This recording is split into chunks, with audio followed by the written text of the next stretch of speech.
Okay, welcome to you, Chukuemeka, to this new brand episode of DV2S, the Vision to Success, where we inspire inspirational youth across Africa. And it's a pleasure for me, the host, to have you on our podcast. You, which are going to share a lot of stuff that are going to inspire many people across Africa. Now, before even we start, I would just like to ask you this first question because we have many people listening right now. They'll be asking themselves, who is Chukwuemeka and who or why even should they believe what you be telling them today?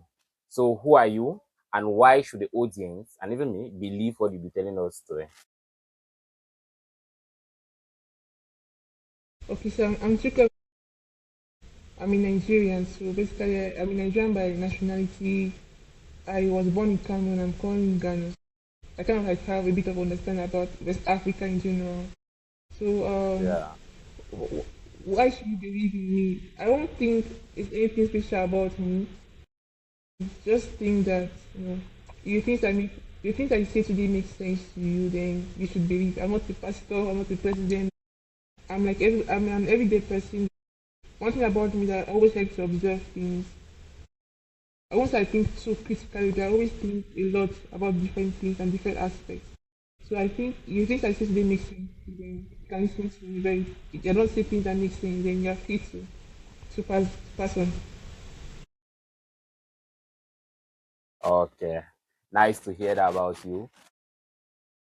It should have done a lot of research on you. We know exactly who you are, the successes that you have had, the inspirational person that you are.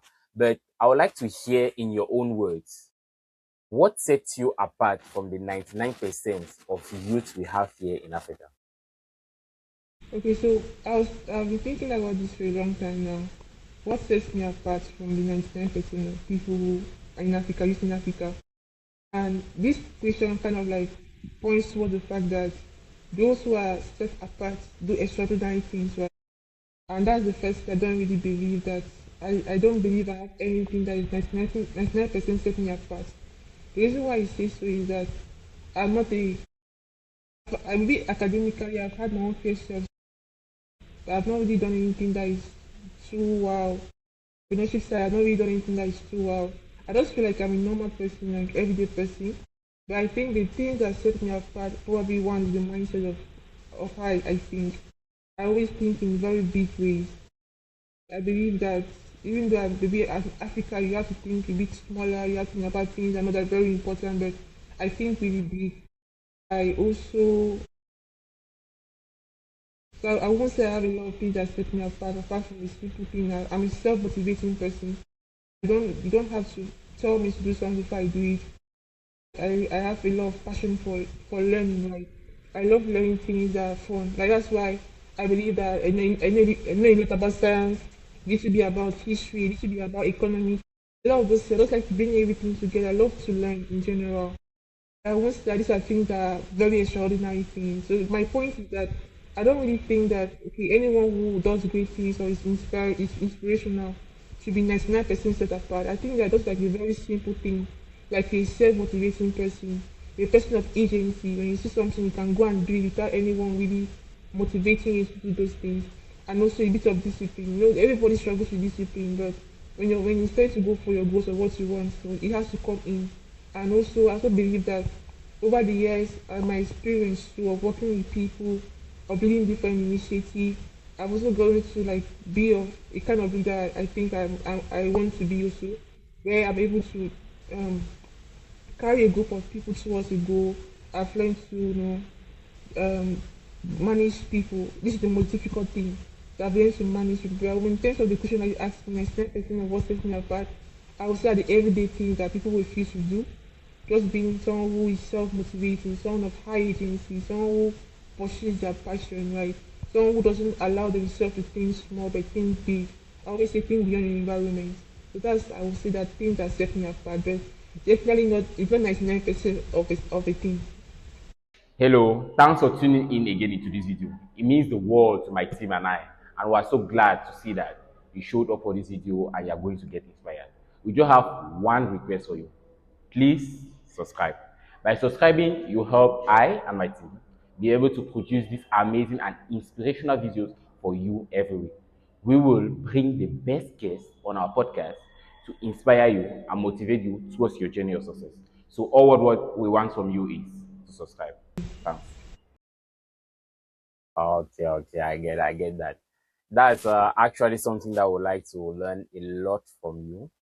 It's true that you are this normal person and you are a goal-driven person. As you said, even you are someone who loves bringing or forming a group of a team and taking them towards a destined goal for them to achieve by working with them together. And I would like to ask you again this other question so that we can know more about you and who you are.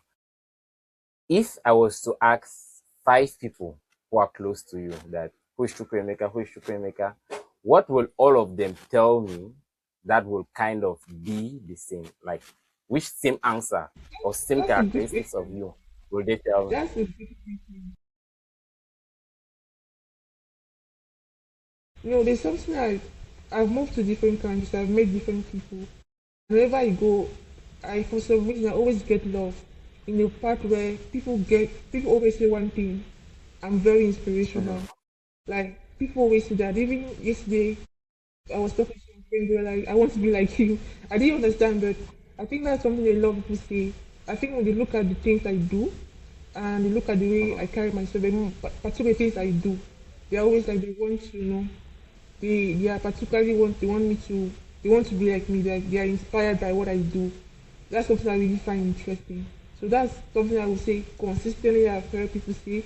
There are different other things I've heard, like people love my energy. Said I won't say I'm introverted, but when I know you, I can be a bit of Mhm. an extrovert. People love my energy. But the biggest thing I've heard, all through my lifetime right now is I'm really inspiring them. And I think I'm doing the normal thing, but to them I'm being inspirational. So I think that's what I've heard the most. Okay, okay. That's actually cool. It actually how can I say? I would say it assures our research that we did because of our research, your post that I've been doing, even your about that you posted on LinkedIn, you wrote on LinkedIn and gave, it really showed that your mindset stands aside from many other people. And I, to knowing you and having to have spoken to you, worked with you on different projects, I really know you're somebody of really inspirational. And I believe in this podcast, you'll be sharing those crazy stuff that would help us increase the scope of our mindset so that we can think in new levels the way you do right now. So Mhm. I know you're also someone passionate and driven about solving problems we face here in Africa. And currently you're working on a solution that's actually an artificial intelligence that will be suitable for our own needs here in Africa. So I'd just like to know more Yeah. from you. What's this AI that you're building? How will it suit Africans that we are? And yeah, just tell me more about it. I say it goes back to the point of me being self-motivation and the passion to learn. Right? So you know how people when you go to school, they focus on what they are doing in Mm. school. Oh, I'm doing Uh, that for this. can I I would just stop think you there? There's one term that I gave that I would like you to kind of explain it for us. Being self motivated. How can someone be self-motivated? Because more motivation usually come online. You see a motivational speaker that motivates you in doing something. So how can I be self-motivated? I'd like you to I explain that think for us. there are two ways. Number one is passion. I love technology. I Yeah. must say I was the kind of person that destroyed appliances intentionally. Never could fix them in. So I love technology. That's one thing. Another thing about that's how you find your being self motivating because if you have a passion for something, you go all in. Like this night, Exactly. this day today, I slept for a while, I woke up at 10. Then from 10 to like 6 a.m. I was doing my project. There is nothing in this world that why would someone stay like 6, 7 hours in a weekend, Friday night, Saturday morning, work on something like that because I have a lot of passion. I see the potential of the project and I know that I have to work. There is no other way. Because one thing about Africans is that we talk a lot. And I myself I talk a lot sometimes. So to me it's more of like we need to have less talking and more action. people to see proof, right? People see initiative, and that's what has drives me the most. The fact that I love what I do. You don't have to tell me do this. And I love what I do. I love it so much that I Mhm. will always find the energy to put into that thing. So another way of finding motivation to self motivating is, I would say, it all comes down to purpose. Sometimes purpose can be don't you just can't explain how the purpose come about, right? That's the first one that you can experience. The second one of purpose now grows in the main. For example, I teach at a school, right? And I've come to love the kids I teach to the point where you don't have to tell me to go to the school. I will do everything I can do, whether I have to raise money, whether I have to do everything, because I've come to find myself in that place of purpose. There are two things that happen. Purpose can grow, like you can discover the purpose. That's why volunteer is a very important thing for a lot of young people. People think I can just stay at home, doesn't matter, but volunteer is a very important thing. I think the both of us volunteered at six.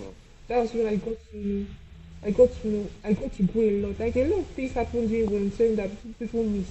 So I think that I said, go back to what I said, purpose can grow where you get to volunteer, get to experience new things, you get to know what you love. And I think it can just be inborn, that there is this fire and passion in you to just do something. It can derive from a variety of causes, but it's just inborn in you that it pushes you to a point where you can do whatever thing that you have to do to succeed. So that's really what I would say self-motivating is, and how you can be self-motivated. Okay. I just even love what you just gave there. In fact, there's even one phrase that I gave, like we should do less of talking and more of working. We should talk less and work more. Then you gave these two key ways that we as Africans we can be self-motivated. Firstly, you have to love what you do, and secondly, you have to be purpose-driven. Know why you are doing that particular stuff. I think that's really something of very essential that we, those even listening right now, have to apply. And I would just like you to continue with the question that asks, like, what is this AI that you're building, and how do you even came about with it? So it goes, I say, it goes back to like 5 years, 6 years ago when I learned how to code in Python. I wanted to like advance, or I wanted to do something interesting. So that was when AI was there. A lot of people don't know about AI in 2020. It was more of a, okay, just the website, but that was why I started pivoting into.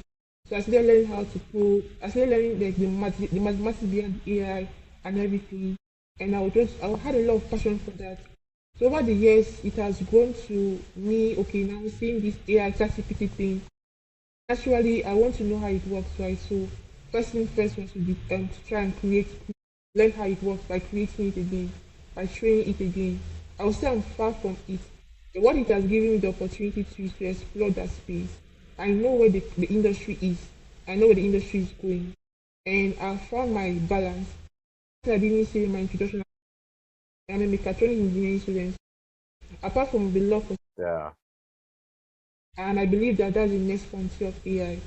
So what I'm currently working on is for now I'm focusing more on there's a vision of AI that I see that I want to build that is not yet existent like this. That is still a long way from where we are right now. But I'm working towards that path. Like I don't have the expertise. Definitely I'm an undergrad, right? I don't have the math background and everything. So my focus right now is doing the foundation. That's where it comes back to being self-motivating, because you need to be self-motivating to go and learn what you have to learn. Don't anybody tell you what you have to Exactly. do. So right now what I'm working on now is the project I'm working on now is I'm trying to like implement some papers based on the AI I'm trying to work on. I can go into detail into the AI, but it's different from what we have right now. What we have right now is that definitely they will be here forever, but they won't get that level of intelligence that you need, especially for robotics. So I'm really working on towards the next frontier of AI where we have this AI that truly understands the world, like truly understands the world, understands the partiality of the world, understand how space and words, like for example, we humans are very complex. We don't just talk with words or with text or with audio. A lot of things influence what we do and say, from what we see, from what we feel, from what we hear. To build truly intelligent AI, you need to have the embodiment of all of these things. So that's what I'm really interested in, and that's where I'm going to go into research. So I'm going into self-research. So I'm doing the research on my own, right? And that's how I'll start. Hopefully, I'm looking towards a future where I'm able to work with others. I've already seen some mentors who I'm working with on this research journey because it's a very long path. I won't come and say that I figure it out. I have certain ideas in my mind, but I have a lot of work to do, a lot of learning to do, and I'm currently on the path to getting there. Okay, yeah. That's actually something of cool, and just you taking something that is hard and focus, being even willing to make it work and put it out there is something really crazy and something that even triggers me and make me want to ask this question like, given that building an artificial intelligence is hard, and I even know what you're actually building is something that will be able to run even when you're not online. So I want to know from you, like, why did you decide to do something that is such hard, that is this hard, and what keeps you working on it day and night? One is the future. I said there's the one I built, which the one I posted online, right? It's the one I'm currently building, which Mhm. I believe is the future. I believe that Yeah, as an Olympic bow, we can contribute to global technology advancement. The one I'm currently building, I see it as the future. exactly. If I don't work on it, someone else will work on it. So I have to get there first, or I have to be an expert in this field. There are two things, right? I can be an expert in this field where Mhm. people get to like respect me in the field I'm in right now, or I can do a lot of things, and I see the two possibilities happening at the same time. So the reason what pushes me is that I it's difficult. Won't lie, it's very difficult. It takes a lot of time. Even people, these are things people will do for PhDs. You see people going for PhD and so they are doing. Even these companies, like if you go to Meta, AI, Google, they want to hire you for AI stuff, research. You need to have a PhD because they understand how difficult it is to do these things on your own. So for me, I'm not what the passion about is I believe it's the future, and I want to build for the future. So this is what drives me. Another thing too is I also find a lot of interest in this. I love the fact that I'm doing something very difficult. Like I'm seeing the possibility that it opens for me. Oh, I can, with what I'm building right now, I can build truly intelligent robots that truly understands the world. Just that future Mhm. excites me. There's a lot of excitement in that. There's a lot of also purpose in that it's a possibility where Africans can begin to contribute to global advancement. And it doesn't start, like for example, a lot of what Africans are doing right now in the AI space, I speak with utmost respect, but it's more of they do it based, they Africanize global technology. What do I mean by Africanize global Yeah. technology? Like now we have ChatGPT. So what people now do is that they focus on AI for African languages. Like if you I say it almost respect, but if you make like 10 out of maybe 5 out of every AI researcher in East Africa probably is working on African languages. And it's a very difficult task to be honest with you, but beyond languages, there's a whole new frontier that if you are building AI that truly wants to change the world, it's a bigger frontier than just language. And I'm happy that I can't speak my African language because if I could speak it, probably I would also be there. But I'm more Mhm. focused now on how do you build big AI systems for robotics, the next frontier of AI, the next frontier of technology. So I would say what motivates me is purpose from the fact that I know that this will be the next frontier through the excitement in the learning, the excitement in the possibility that it opens for me. And I think that's what the two things that really, really motivates me and push me to continue going and putting in the work. Mhm. Wow, wow, wow, wow, wow. It's actually something of cool to know that something difficult excites you, firstly. And you are purposely driven, as you even get in your definition of how to do things are hard. You're purposely driven, doing everything to make this something that comes true. And since it's something also on the of the future, let it not only be the people like Americans, the Europeans that are contributing to this, we Africans as well has to contribute to something major that will be a game changer in the future. Since we're actually talking about AI here right now, I want you to kind of tell we listening to you right now. AI, those building it, those using it, and right now in the use, how should we Africans use this AI so that we can double our productivity here in the country? Yeah. So it goes back to what I'm currently doing. Like learning the AI is very difficult. I told you it's something that PhD students do. So you ask me a question, how do I learn it? Exactly. Like how do I go about learning? And I will tell you that I won't even be able to start with that AI itself. Like AI is my teacher. It teaches me step one, Yeah. step two. It explains things in a way I will never. So I would say that Africans we have a leverage right now to learn things that probably you have to go to university and pay tens of thousands of dollars just to learn. But with initiative, Mm. with AI systems like Gemini, ChatGPT, you can learn things that are so advanced that it's just mind blowing. I think a lot of us right now are focusing on just. I think we're in a world where it's so unfair for you as a student to just focus on what you're doing Yeah. in class, because there's a whole new world opening to you that you can learn things that probably you will have to pay tens of thousands of dollars to learn. No, I wouldn't have been able to start my journey of learning AI, even research without AI, because the way he explains things to me, it takes analogy, it just does everything like there's no way I will not understand. I would say a lot of African youth take advantage of that. I think we have to start thinking bigger because we have now better technology. In the This is a previous key world, question. if This is a key question. You're telling us that you're using AI to learn, but many people actually don't really know how to use this AI to learn. The key question is how can we use the AI now to learn? it comes back to excitement, like for example, if you have assignment that you don't want to do, you definitely Mhm. won't use AI to learn, but to teach, right? But when you have this curiosity, sometimes at the end of the day, I'm very curious at heart. I love to know how things work to the details, like to the detail. I'm the kind of person that if I don't understand the details of something, I won't understand at all. Right? I don't. Yes, I have different That's ways good. of understanding things at a higher level, but for me to really say it's mine, I have to go into the details, and Mhm. that's something AI gives me. So I would tell people you have to be curious. You have to have this curiosity. I would say this. I love ChatGPT a lot because it lies a lot. Because what I mean by it lies a lot is that if you don't think about what it says, you'll be lost.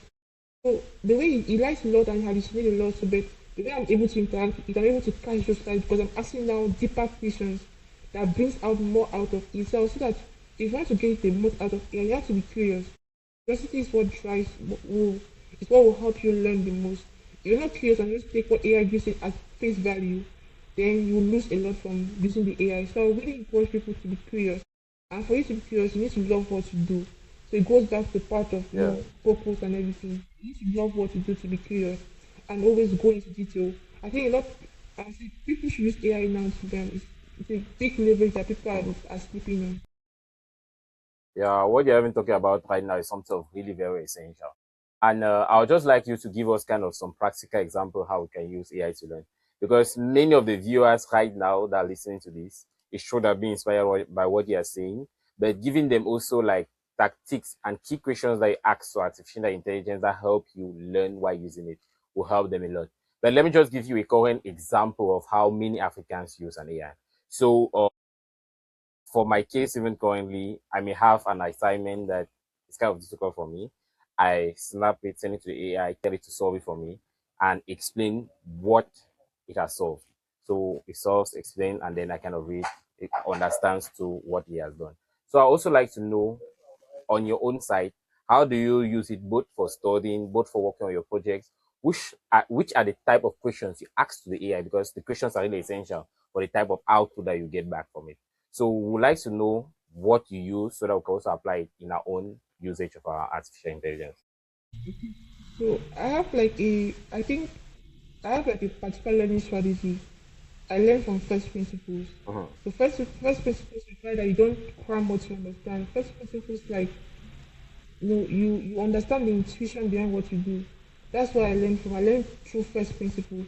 And Yeah, first write principle is down like to this. why does it Mhm. just make sense? If you even meet someone who is a toddler and the person this just makes sense, that's the first principle. So that's how I learned. If I want to ask a question, like for Mhm. example, I'm doing a paper, I will tell the AI, explain this paper to me, explain this paper intuitively to me. Just explain it intuitively. How does this paper just make sense? Then I understand the high level perspective Mhm. of everything. Then I go deeper. Okay, now this part I've understood how the entire system works intuitively. It's an abstract just understanding. When you have the abstract understanding, you now go, okay, this particular part, I don't really understand how it works in detail. And you go in detail, explain the detail part intricately again to me. And you just keep going down the scene until you get to the point where you fully understand the entire system. So I'll say that the only prompt that you need to learn AI is just explain this from first principle, explain this intricately to me, and you'll be good to go. Yeah, yeah, yeah. What you have just given there, I love it a lot. I love it a lot because it's actually one key thing that many successful people use in either building even really innovative products and even right up to learning. Elon Musk too, why learning his physics too, he was also using the same thing as you did, learning from the first principle. That's right from the base. Once you understand how the Yeah, base is that's done, true. how everything is done, you understand really how things are done above. So for those listening and wants to use their artificial intelligence, you can prompt it in a way that, um, let's say, in the case you want it to explain you a particular topic in physics, explain me this, including the word from the first principles, right, breaking it right down from the base and to the top, for them to understand all. Because as you are saying, once you understand the first principle of anything, you can understand what is coming next. Once you understand the base, so Yeah. it's really something essential, and I know actually applying it will be something of really key. Then going back to the sector of we Africans building this artificial intelligence and using them. Uh there is, I'll not really say a problem, but I would just like to know, currently looking at what you are doing is something of good, but what would the future of artificial intelligence look like for Africans? I would just even like you to give us a world perspective. First of all, let's take 5 years. In 5 years to come, what will AI in the world look like? Then you boil it down to us here in Africa. How will it really look like? How will this AI be?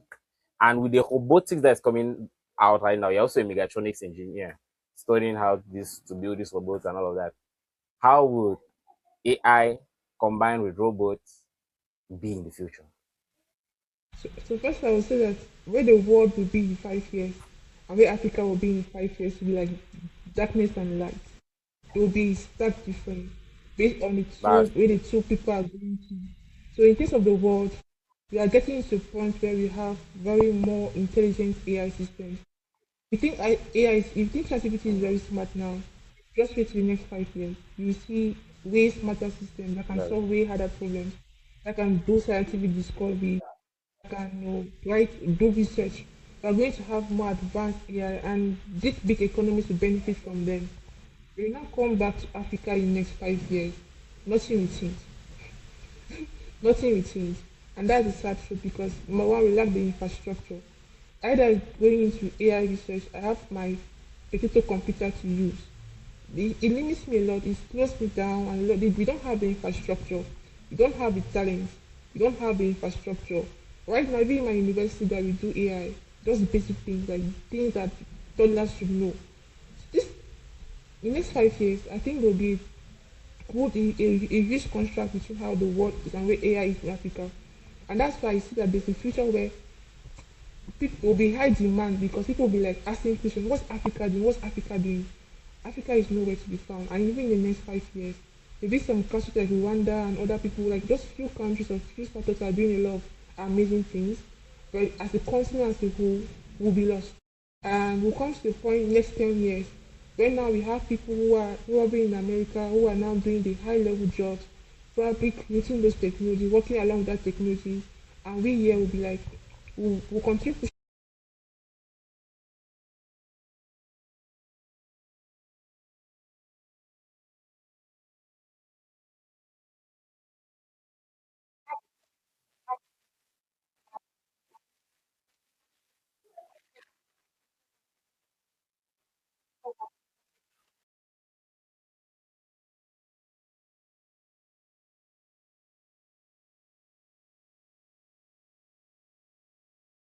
You prior to now, for you to do good research, you have to go for a PhD. But now, even if you're in secondary school, you can do good research if you have the proper mentorship and support. So I think in the next 5 years, 10 years, Africa will keep on going behind. Our youth will continuously be becoming more outdated. Just that their skills that they have will not even make sense. Even right now, I can confidently say degree doesn't really make sense now again. If anyone is going to school, I will say that what you are getting now is the process. If you're not going to school to learn how to think critically, to solve problems, to collaborate, I think they are missing out of the school you are doing. So I think Africa will definitely not be anywhere. Yes, there are a lot of people who are working, but the skill that you need, the energy that you need, we don't have it now. I think a lot of my peers, and we can't relate. Mm. They can't just relate. They're not like, oh wow, wow, but they can't really relate. I think we need that energy, and we don't have that energy right now. The continent is really, really behind. Obviously, smart people always keep on leaving because if you're in a place where people don't understand what you do, people don't want to support what you do. When someone who knows what sees you, definitely they want to take you away. So it's a existential crisis. That's why I also, beyond just me being in AI, I'm also really passionate about teaching it to people. That's why for me, I believe that we need to have our own AI research company here in Africa. Mm. Because if we have it here in Africa, then it encourages more people to go into that field. But right now, we don't even have one. We don't have any frontier AI lab in Africa. We don't have one. And that's a big disadvantage. It's very big. At least every continent has one that you can recognize. In Africa, we have a lot of fragments, and they're all working on the same thing, Yeah. language, African language, which is a very important thing. But in terms of advancement, robotics, the next frontier of technology, we are not there yet. As an African, even listening to this is really devastating, knowing that in the future, the gap between the Americans, Europeans, and we, the Africans, will be so wide. And this brings me to the question that you are saying a lot that we lack the infrastructure, which is something of really true. And I'd like to know from you, which infrastructure exactly do we Africans lack that is permitting us to, or that is causing us not to be able to evaluate as the Western world evaluate? And what do we need to get this infrastructure here in Africa? One, it's expensive. You are speaking from the point of where I want to be robotics. Robotics is very expensive. Like there's the building of physical robots, which is very expensive. So that's one thing.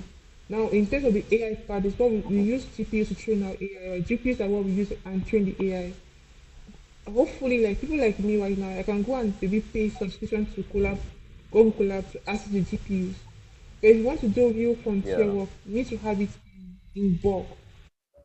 Last year, OpenAI, so Google, they invested almost $1 trillion into this infrastructure. This $1 trillion is more than the Mm-hmm. GPA and GDP of the entire Africa. These are what bunch of companies in 1 year invested in infrastructure. It gives you an idea of how important infrastructure is. Africa still lacks stable power. You can't do AI without power. A lot of places don't have the power that needed to support these AI systems. A lot of places don't have the required GPU to support these systems. And it pains me because a lot of the institutions who are supposed to be the place where the research takes place don't have the resources or the GPUs, right? So now, if you don't have a GPU, which your students can't use the GPUs, now we have now a bigger problem. We will not be able to have the talents. Because if you don't have the infrastructure, you can't have the talent. And you don't have the talent, you don't have it, because even a double problem, no talent, no infrastructure, there's no way you're able to go right. So what we need right now is that we need to start investing in the infrastructure from electricity that will be able to power these GPUs, right, to train the model, to the talents, giving these talents access to these Mm. GPUs, access to mentorship. Because I believe that Africa, I see, definitely robots will change a lot of things and take a lot of jobs. But the jobs that remain are jobs where people are creating new things. We need more people in this academia research place where they are doing a lot of more things, both in industry and academia. So we need to have these talents have to have resources, the infrastructure needed for them to even do anything. So it's just a huge mess right now where, but one, there is no talent, there is no infrastructure, and the curriculum does not support it. No, I don't. To me, I think that we're in a world where it doesn't really make sense that You need to go for a master's and a PhD to do AI. AI is not a it's not a course, like it's not a field. Because if you're in healthcare, there's AI for you. If you're in law, there's AI for you. Mm. If you're in building or in construction, there's AI for you. It's more of like a basic science at this point, where everybody in this stack requires AI knowledge or trying to build the AI. If you're designing animation, there's AI for you.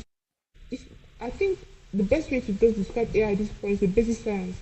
But if we don't have the infrastructure, we never have the talent, and that will be a rabbit hole that we will not be able to get out of anytime soon.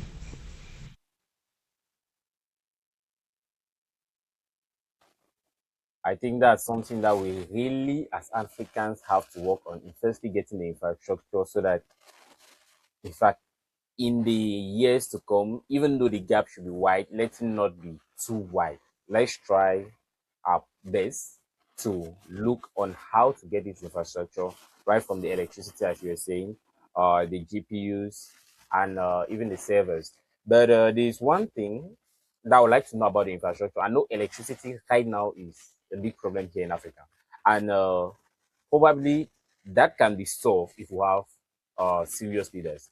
Then now moving to the sectors of GPUs and all these microcontrollers, these chips that can be used in building all these data centers, all these servers, and all the rest. So I would like to know, most of the Western countries, like this, I know it's China that produce like many of them. Then other countries just buy it directly from China, then install it into their own country, if I'm right. Will it be possible that Africa does the same thing if we have this stable electricity? As for you, will it be possible? First of all, I will I just think make a if we bit have of the correction. electricity and the enough money. So Yeah. first, it's America that actually does the chip. The design of the chip is in America. America is the one that dominates the stack of the chip. If you heard about Nvidia, the world's most valuable Mhm, company, yeah, I the know. one who manufactured the Mhm. chip. So America has the stronghold in that place. And currently, you know how Trump is. Trump wants to increase energy production. Also, understand he wants to bring down the production now back to America, where America will design and produce Exactly. that chip. So for Africans, we have a long Mhm. way to go, right? I don't think at this point we need to really focus on design and producing the chip. I think what we have to focus on is investing in talent first. That's what we need to focus on. Because if As there's you no said, talent, talent then without infrastructure will be useless. So if we can get the infrastructure to like buying them, yeah, for now, let's buy it. Let's not put, let's just buy it, right? Give our talents and the opportunity to use those things. There is no reason why Africans will still struggling with life. It shows failure of leadership and incompetence. So we have to focus on providing enough electricity for these AI chips. Let's buy them. Let's create a talent. As we create a talent, these talents now will go ahead now and start creating their own chips. We now go ahead and start creating their own robots. Now go ahead and start creating all of those things that we need to create. It all starts with at least the basic infrastructure. Let's buy the chips. Let's give electricity, and let's now invest in talent. Invest in talent means investing in the institutions that teach those talents, right? And give them the access to those resources. From there now, you see that these talents now will go ahead to start creating robotics company. Will go ahead to start creating. This is how an ecosystem works. So look at maybe something, a very good example is Google. Google is a whole ecosystem on its own. They create the AI, they create the chips, they create everything because they have the talent. So they have to create, they have to yeah, focus on the basic infrastructure. Then the talents, those talents now go ahead and create the other bigger infrastructure that we need to achieve our goals. okay, okay. It means we in Africa, like the three main problems that I can see we're facing right now is firstly in the infrastructure. Secondly, we can say the leadership of the continent as a whole, and thirdly, we can say the talents. Yeah, we need to improve in our talents. So, firstly, if we're able to have, in fact, we must not even need the good leaders, but if we as individuals can be able to lead ourselves and push ourselves to study beyond what they're teaching us in our universities, will be something of first of all cool and amazing. Then, secondly, if we have also many entrepreneurs diving into the field of electricity, seeing how we can harness these clean energy sources like water, air, even come out with new ones that can produce large amount of electricity. Even going right to using uranium, because we have it here in Africa. Even going right to using them to produce electricity will be a great key starter for us to build crazy innovative tech here in our own continent. And then Yeah. there's the aspect, or let me say, there's the field of artificial intelligence, and there are many other fields too. So, from what you gave, because it's true, many viewers right now may be scared, the distance that we Africans in the future will be in the sector of AI will be really wide if we don't amend these three fields: our leadership, our infrastructure, and improving our talents. But now going to other fields like let me just take web development, stuff like web development, even going farming, agriculture, many other different fields. I think we may be lacking in some, but in others, if we focus on it, we may excel in it. So I would just like to know from you, taking AI apart and in other fields where we can use AI to be like excellent in it, in the future, 5 years to come, how Africa looks like in those fields. Just to list some out, let me just give agriculture, Okay. the building of cars, building of website for people. Those are just kind of examples of general fields, taking AI apart. But in those fields, we can use AI to improve our talent, Yeah. like use the So available AI to I improve was our talent. So how will we be as Africans in 5 years? so if you have like basically everything that you need is in place, the infrastructure, talent, and leadership is in place. What AI will be able to Mhm. potentially do, there'll be a lot of breakthrough in terms of research, in terms of more the biological aspect of it. There are a lot of things about the human body that we don't understand, like drug discovery, Mhm. vaccination. A lot of those things, AI will have a huge impact in those roles. We're able to advance medicine in a way that we have never been able to do before. Last year, Google scientists won a Nobel Prize in their advancement of proteins, which is a biological thing. They were able to use AI to predict shapes of proteins, and that gave them the basis to be able to predict, create medicine and a lot of things. So now there's currently a lot of investment into that direction. So if Africa is able to get it right, there are a lot of diseases that we are facing today that we'll be able to solve, be able to make decisions about it. I'm thankful that there are some startups in Africa already that are working towards that direction. That thing that will also be able to do, which is robotics. Robotics will be a huge field because this intelligence allows us to have now artificial human beings or something able to do a lot of things. So imagine robots being used in restaurants, in our daily lives, factories, and even in homes. That's another field that we are able to unlock AI into. Another very important thing in also in climate and sustainability, able to use AI to predict a lot of solve a lot of climate and sustainability issues, from predicting weather to predicting how things will be and what we should do to mitigate the risk. There are a lot of things AI will also be able to do there. Another very important thing that even in Africa working on right now is also in security. We're able to use AI to create these drones that are smart, create these monitoring a lot of things and making sure that we are able to tackle security more effectively. In terms of what AI unlocks, it unlocks a lot of things from education to health to engineering to even in banks, right? It unlocks a lot of things in different. That's why I say AI is more of a social science where there is no. I am not an engineer. I'm not an AI person. Everybody will have to experience AI in one way or another because it becomes a social science across all fields, whether it's art, science, or even business.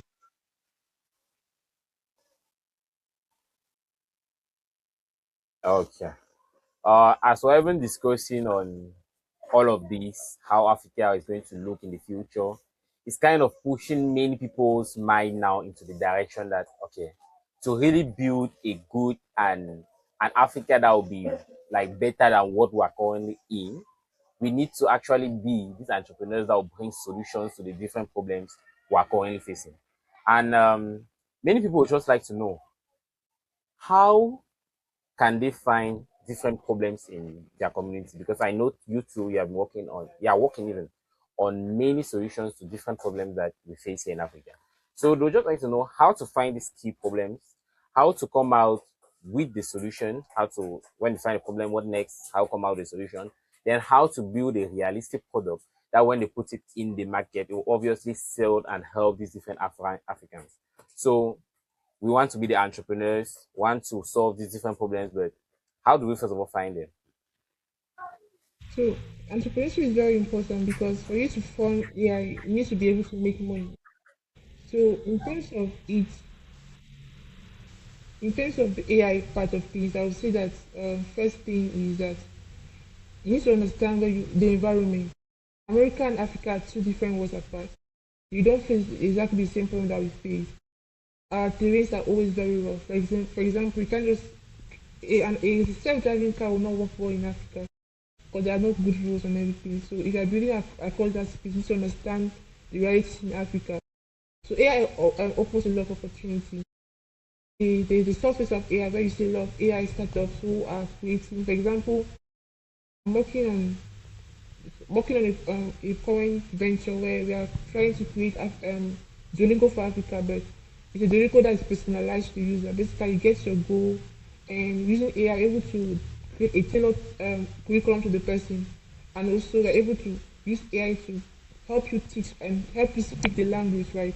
Because the main thing about African language is that people don't speak the language. But AI, you're able to unlock that side. That's why you see, those people are doing a lot of research in African languages. They're able to help us because while building the product, we realize that there are not good AI for African languages. There are good AI for English, French, but when it comes to African languages, it's so poor. The performance is so poor. That's why I say a lot of people are making research in that field to try to improve on. So on the application level of things, you can make a lot of impact there. But my own heart is not in the software side of things. I think the software side of things is really good, but in terms of the big impact things, it's in the hardware side of things, creating robots. And this is where the barriers to entry is very high because it requires a lot of expertise. Even as a student, you have to know the AI stuff first. Then you have to know how to build the physical systems. So that's where this love, see, the barrier to entry there is very high. But once the barrier is crossed, the whole world opens up to you, where you are able to create hospitality robots, robots that stay at home, robots that stay in the factory. Whatever thing humans are able to do, able to now create these general purpose robots, we'll be able to do it even better. Please, that's why it's going to replace some jobs, but it's also going to create other jobs. When it comes to the job question about how AI is going to affect jobs, right? It's going to replace and going to create. The barrier to entry, barrier to software is very low.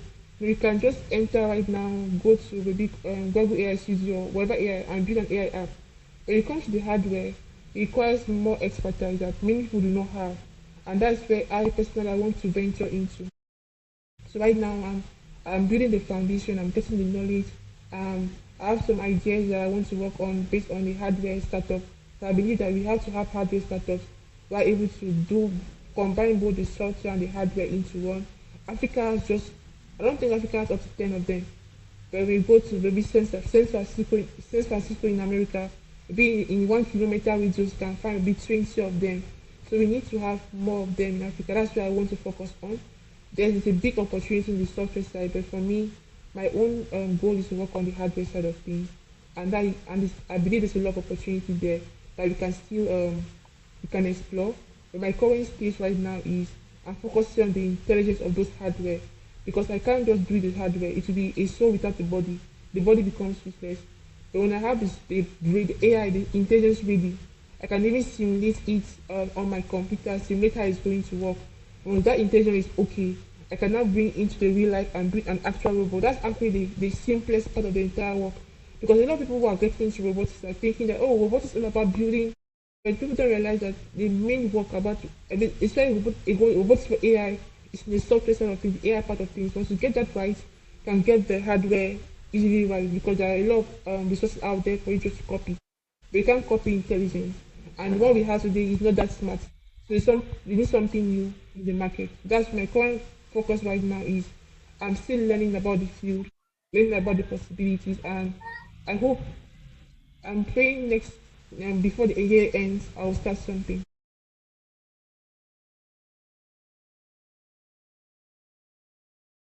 That's actually really amazing to hear that from you. And there's one key thing that you give that I think is really essential that many people to note that out. It's true that there's a great opportunity in the domain of software, but we have to look how we can combine this software with hardware to create realistic solutions that can help we Africans in any domain, because the software helps just IT guys having already the computer, the phones, and all of that. Now, for these our mothers, people that don't know maybe how to use phones, all of that, having maybe a software that can run on the hardware assist them in any type of solution that I've identified, they resolve it with the hardware too, with something of key and essential. And I love to, as you're moving not only in the domain of the software, but looking how you can integrate that software into a hardware so that they can work together and make something of great and really innovative. And Yeah. we're actually coming to the end of our podcast, but I would like you, given all what we have said right from the beginning right up to now, to like give an advice to the youths listening to this, both the youth, even the old ones, those that are aspiring to become innovators, even build maybe AIs like you and other things. Like looking at our current situation right now in Africa, which key advice can you give we, the youths, that will help us keep building, bring these new startups that will solve a lot of solutions in our community? Like, we need an advice. What can you give us as an advice? So if I'm to advise myself, I'll give myself this advice. That living in a very interesting world right now. Things that are not possible in the next 5 years are now possible. And that change may feel so sudden. We feel like, oh, the world is changing very fast. In fact, the world is changing so fast that people can't keep up. But that's the reality of things. As people may not want you to be afraid, oh, AI will take your job. But this current AI that we're talking about creates even more opportunity for you, especially given for the Africans that where we are in Africa, where we have a lot of gaps that we have to fill. So I would say take advantage of that of this. Don't ride with the fear, but ride with the possibilities that this can create. And if you're a student and you're still in school, you're even more advantaged. Look for people who also, and speaking to those who are interested in AI specifically, look for people who are very interested in AI as you, and start. It's not very hard to start. There are a lot of resources out there that you can start. You can watch videos, you can read books, you can do a lot of things. And AI is always there to be your most intelligent professor that you ever have. Always go to it and learn. Then for the builders, building is very expensive, very hard, especially when it comes to building AI and building robotics. You may want to give up because you don't have the resources. But I always say that um, I will take example of Manfred that the podcast that he has today that is really doing well. It all because I believe that he had momentum. He's building the momentum that you. No matter how bad you start, no matter how low you start, what you are focused on doing is not to have the perfect start, but to have momentum. Once you have the momentum, Exactly. people cannot help you. People will be able to say, okay, I was able to reach out to one of my professors who does AI research, and I was able to reach out to him. Not because I was, if it wasn't, if I didn't start, I will have nothing to tell him. So I will say start, Mhm. build momentum as you do. The challenge that you face now are opportunities for you to optimize. How do you, okay, now you don't have resources. So can you create AI that do not require a lot of resources, right? That can run on very cheap hardware. So even the limitations are also opportunities in their own ways. So that's what I would really say. And foremost, we're living a very amazing time where the world is changing a lot, it's very, very fast. In fact, what I'm currently working on is something that just happened within the last 4 months or so. So the world is changing a lot, Mhm. it's very, very fast. And I'm always trying to predict, predict where the world will be and try to get the skills for that. And in terms of building, do not be afraid by the scarce resources. In fact, what makes you an entrepreneur is that you have limited resources. You have a lot of resources, you're not an entrepreneur. So start from limited resources, build momentum, right? And God along the way will always find a way to help you. I say, heaven help those who help themselves. Once you start, there's always a way that the universe brings things together and make everything begin to fall in the right places for you as you go ahead in your journey. So I was just say start, no matter how fighting it is, start. As long as you have passion for it, start. And for those who don't have passion, I was speaking to a friend, I was like, I don't have passion, I'll tell you experiment. Try as many things as possible. No, that's what makes you young. Like what makes you young that are able to experiment. Now I've come to a point where I'm beginning to like remove certain things out of my life because I know I want to focus on these things. But if you don't know, start unfocused, start scattered. In fact, that's how AI learns. AI learns by just trying different things and say, okay, this one did not work. I'll go, this one work. I'm going to go into that direction. Try scatter, try as many as possible, and fail as much as possible. The best advice I received was yeah, someone told me that fail fast. Just do your best. It wasn't about don't fail, but fail fast too. As young as Mm. energy that you have, do your best to fail fast. So you want to fail fast, you need to do it as many as possible. It's going to help you find your passion. It's even in the industry, so going to help you to know how to evolve. Where I started in AI is not where I'm currently trying to specialize in. I started from a general perspective, but now I found my own niche I want to focus on. I won't start at all. I want to be able to find my niche. To start as confused as you are, as afraid as you are, just start and hopefully, and you will find your way along the line. You will surely find your way along the line. Okay, okay. So that's it. Thanks for the advice that I gave right there. There are a lot of captivating words in what you already said. We should be ready to fail fast, experiment a lot. The key thing even about being successful is that you don't just succeed, but you fail, and then find many things that won't work. And at the end, you find the exact stuff that works and then you succeed in it. And then Exactly. one key thing that you gave that I can think will help many people right now that like many people that don't have a purpose, like that your friend. So if you don't have a purpose, volunteer, try many things, experiment. While doing all of this, you're going to find what you love and what you don't love. And then from there you know exactly what you want to do, the purpose and your calling that you have in this life. And there's one thing that you also said, as students, those are students listening to this, one thing that we should do, always find a community. Let's be AI, let's be anything. Find a community of those that are passionate in doing what you want to do. Start with them. Then, secondly, have the momentum, as you were saying. Have the momentum in keep working on Yeah. it. It's true that we have limited resources, we have limited infrastructure, but as you said, actually, this limited resources that we have can be an opportunity in one way. So let's think like entrepreneurs, use the limited resources that we have to build something, and that will be able to excel us and meet even new people. Like even meet as it gives you the opportunity, the momentum that you have gives you the opportunity to meet your professor.